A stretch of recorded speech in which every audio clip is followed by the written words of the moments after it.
Right, Karimnagar result తెలుసుకుందాం. వెంకటేష్ మనతో live లో జాయిన్ అవుతున్నారు. వెంకటేష్, కరీంనగర్ అప్డేట్స్ ఏంటి?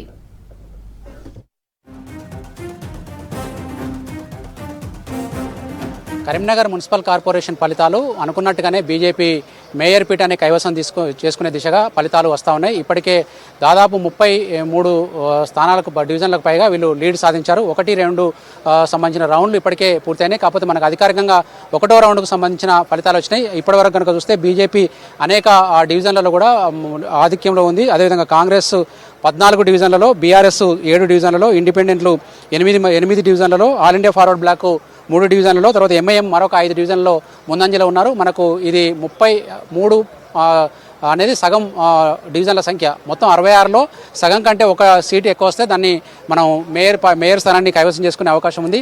ఆ మేరకు ఇప్పటికే ఆ దిశగా బీజేపీకి సొంతంగా మేయర్ పీఠాన్ని కైవసం చేసుకునే అవకాశం దక్కింది. గతంలో బీజేపీకి 2020లో కేవలం 13 మంది కార్పొరేటర్లు గెలిచారు. అంతకంటే ముందు అయితే 1-2 స్థానాలు మాత్రమే ఉండేవి. కానీ అనూహ్యంగా ఈసారి బీజేపీ చాలా పుంజుకుంది. ఇక్కడ అధికారంలో ఉన్న కాంగ్రెస్ పార్టీని కావచ్చు, మొన్నటిదాకా అధికారంలో ఉన్న బీఆర్ఎస్ని కావచ్చు, రెండింటిని కూడా వెనక్కినట్టి ఇక్కడ కరీంనగర్ స్థానంలో మేయర్ పీఠాన్ని కైవసం చేసుకునే దిశగా ఈ పార్టీ ముందుకొచ్చింది. దీని వెనుక కేంద్ర మంత్రి బండి సంజయ్ మన పార్లమెంటు సమావేశాలు కూడా వెళ్లకుండా దాదాపు 1-2 నెలల నుంచి ఇక్కడే ప్రచారాలు చేయడము, ఇవన్నీ కూడా బీజేపీ కార్యకర్తలకు కలిసి వచ్చాయని చెప్పుకోవచ్చు.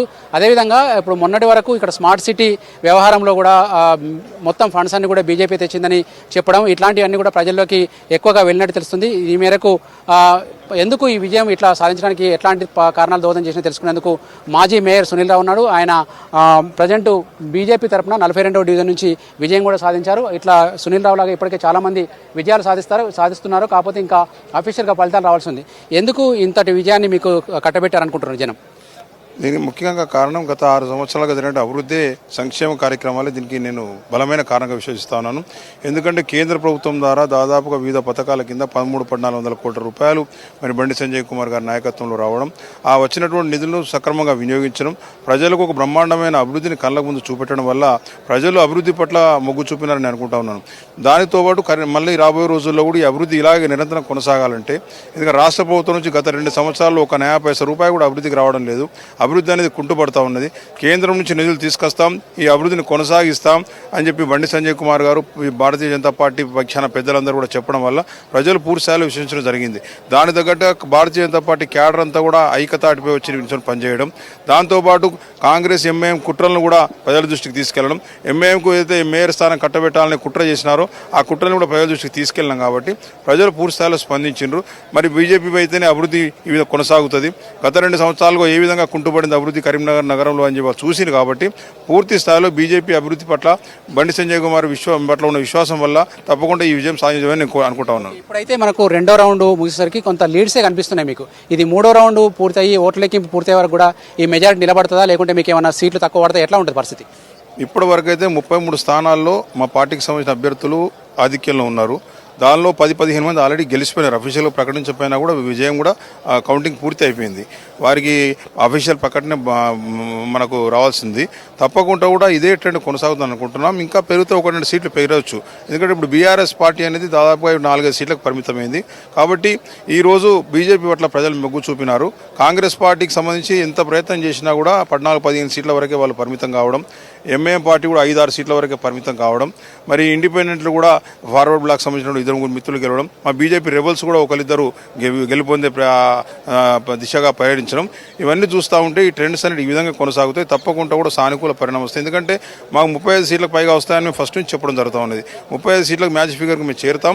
తప్పకుండా కూడా మాకున్నటువంటి ఇతర ఓట్లు ఏదైతే ఎక్స్ అఫీషియో సంబంధించినటువంటి ఓట్లు ఉన్నా కూడా మాకు ప్రత్యేకంగా ఎలాంటి ఇబ్బంది లేకుండా మాతో కలిసి వచ్చే వారిని కూడా మేము తీసుకుంటాం. మాతో ఎవరైతే కలిసి వస్తారో తప్పకుండా వారిని కూడా విశ్వాసంలో తీసుకొని అందరి సహకారంతో కరీంనగర్ నగరంలో బండి సంజయ్ కుమార్ గారి నాయకత్వంలో అభివృద్ధి వైపు కరీంనగర్ నగరాన్ని పరిగెత్తించేందుకు మాత్రం ప్రయత్నం చేయడం జరుగుతుంది.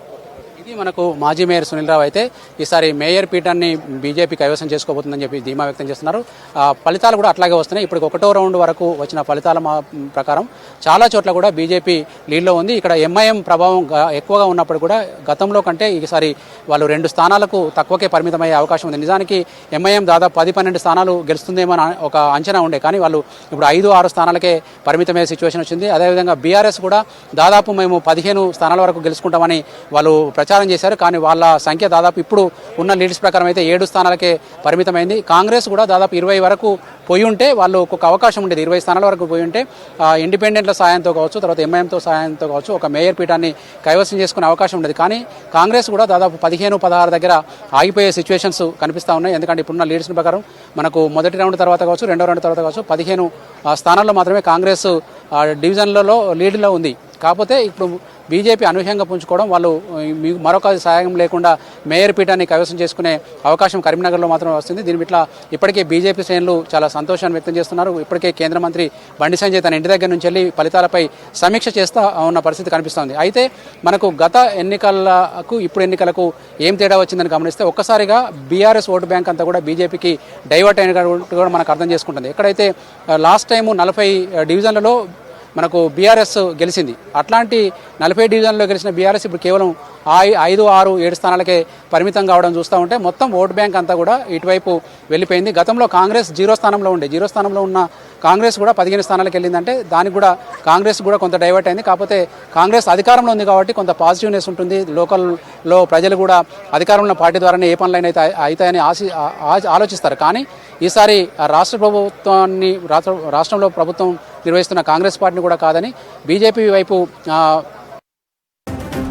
కార్నర్ మీటింగ్లు పెట్టడం కావచ్చు, ఇవన్నీ కొంత కలిసి వచ్చినాయని చెప్పుకోవచ్చు. కానీ మిగతా పార్టీలో మనకు కాంగ్రెస్ పార్టీలో కూడా మంత్రులు వాళ్ళంతా ప్రచారం చేసినప్పటికీ కూడా వాళ్ళు 0 నుంచి 15కు రాగలిగారు. వీళ్ళు 13 నుంచి దాదాపు 33కు రాగలిగారు. అంటే వీళ్ళు ఒక 20 సీట్లు పెంచుకుంటే కాంగ్రెస్ ఒక 15 సీట్ల వరకు పెంచుకోగలిగింది. బీఆర్ఎస్ మాత్రం తన ఉన్న స్థానాలను కోల్పోయి మరింత దివాలా తీసిందనే చెప్పుకోవచ్చు. ఇక్కడ నిజానికి కరీంనగర్ కార్పొరేషన్ని బీఆర్ఎస్లోని ప్రధాన నాయకులు పట్టించుకోలేదని చెప్పాలి. కేవలం గంగుల కమలాకర్ మీద, తర్వాత వినోద్ కుమార్ మీద, హరీష్ రావు లేకుంటే కేటీఆర్ లాంటి వాళ్ళు ఇక్కడ వచ్చి ప్రచారం చేస్తే కొంత మేలు జరిగేదని వాళ్ళు చెప్పుకుంటున్నప్పటికీ కూడా వాళ్ళు ఎవరు కూడా ఇటువైపు రాలేదు. నిజానికి మున్సిపల్ ఎన్నికల నోటిఫికేషన్ రావడానికి ముందు ఇక్కడ కరీంనగర్ లో పెద్ద ఎత్తున ఒక బహిరంగ సభ ఏర్పాటు చేస్తామని చెప్పి కేటీఆర్ దీనికి హాజరవుతారని చెప్పి గ్రౌండ్ పరిశీలన ఇవన్నీ పూర్తయినాయి. కానీ ఎందుకో గానీ ఒక్కసారిగా కేటీఆర్ పర్యటన హాజరవుతారని చెప్పి గ్రౌండ్ పరిశీలన ఇవన్నీ పూర్తయినాయి. కానీ ఎందుకో గానీ ఒక్కసారిగా కేటీఆర్ పర్యటన వాయిదేసుకున్నారు. వాళ్ళు ఇటువైపు ముఖం కూడా చూడలేదు, ఎన్నికల ప్రచారానికి కూడా రాలేదు. దీంతో బీఆర్ఎస్ కొంత డ్యామేజ్ అయింది. ఇక్కడ స్థానికంగా బీఆర్ఎస్ ఎమ్మెల్యే ఉన్నప్పటికీ కూడా తాను అనుకున్న స్థాయిలో డివిజన్లను గెలిపించుకోలేకపోయారనేది మనకు తెలుస్తూ ఉంది. కాంగ్రెస్కు ఇక్కడ ఉన్న మైనస్ పాయింట్స్ ఏంటంటే ఇక్కడ కాంగ్రెస్కు పొన్నం ప్రభాకర్ ఇక్కడ కరీంనగర్లో గతంలో ఉన్నప్పుడు పెద్ద లీడర్గా ఉండేది. ఆయన హుస్నాబాద్కు వెళ్ళారు. ఆయన మంత్రిగా చాలా మున్సిపాలిటీలు తిరగాల్సి వచ్చింది. అంతేకాదు ఇక్కడ ఎమ్మెల్యే కూడా మనకు కాంగ్రెస్ పార్టీకి సంబంధించిన వాళ్ళు లేరు. ఒక మనకు సుడా చైర్మన్ మాత్రమే నామినేటెడ్ పోస్టులో నరేందర్ రెడ్డి ఉన్నారు. ఇటీవలనే కాంగ్రెస్ ఇన్ఛార్జిని కూడా చాలా ఆలస్యంగా ప్రకటించింది. వెలిచాల రాజేందర్ రావుకు కేవలం మున్సిపల్ ఎన్నికలకు ఒక 5-6 రోజుల ముందు మాత్రమే ఇన్ఛార్జ్ ఇచ్చారు. ఇట్లాంటివన్నీ కూడా కొంత కాంగ్రెస్ను అనుకున్నంత స్థాయిలో పుంజుకోవడానికి అడ్డంకిగా మారాయని చెప్పొచ్చు. ఓవరాల్గానైతే బీజేపీ ఇప్పుడు లీడ్లో ప్రయాణిస్తుంది. రెండో రౌండ్లో కూడా చాలా వాళ్ళు మొదటి రౌండ్లో వచ్చిన లీడ్ను కంటిన్యూ చేస్తూ ఇంకో కొన్ని స్థానాల్లో కూడా అదనంగా వచ్చారు. దాదాపు 33 దాకా వీళ్ళకి ఇప్పుడు లీడ్ కనిపిస్తూ ఉంది. ఇది 34-35 దాకా కనుక కార్పొరేటర్లు గెలుచుకుంటే ఎక్స్ అఫీషియల్ మెంబర్ల సాయం కూడా లేకుండా వీళ్ళు మేయర్ పీఠాన్ని కైవసం చేసుకునే అవకాశం ఉంది. అయితే ఇక్కడ ఈసారి బీసీ జనరల్కి కరీంనగర్ మేయర్ పీఠం రిజర్వ్ అయింది. మరి బీసీ జనరల్కు మేయర్ పీఠం రిజర్వ్ అయినప్పుడు బీజేపీలో ఎవరిని మేయర్ చేస్తారనేది కూడా చాలా ఆసక్తిగా కలిగింది. ఇప్పటిదాకా మనం మాట్లాడిన మాజీ మేయర్ సునీల్ ఆయన జనరల్ క్యాండిడేట్. ఆ జనరల్ క్యాండిడేట్ కాస్త ఇప్పుడు ఆయన రిజర్వేషన్ మారడంతో ఆయన కేవలం కార్పొరేటర్గా ఉండాల్సిన పరిస్థితి. ఓవరాల్గానైతే ఇప్పుడు కరీంనగర్లో వాళ్ళు కాషాయ జెండా ఎగరవేస్తామన్న ఒక మాటను ఏదైతే ఉందో అది నిలబెట్టుకున్నట్టయింది. ఇప్పుడు మరికొద్ది సేపట్లో పూర్తిస్థాయి ఫలితాలు రాబోతున్నాయి. సౌజన్య.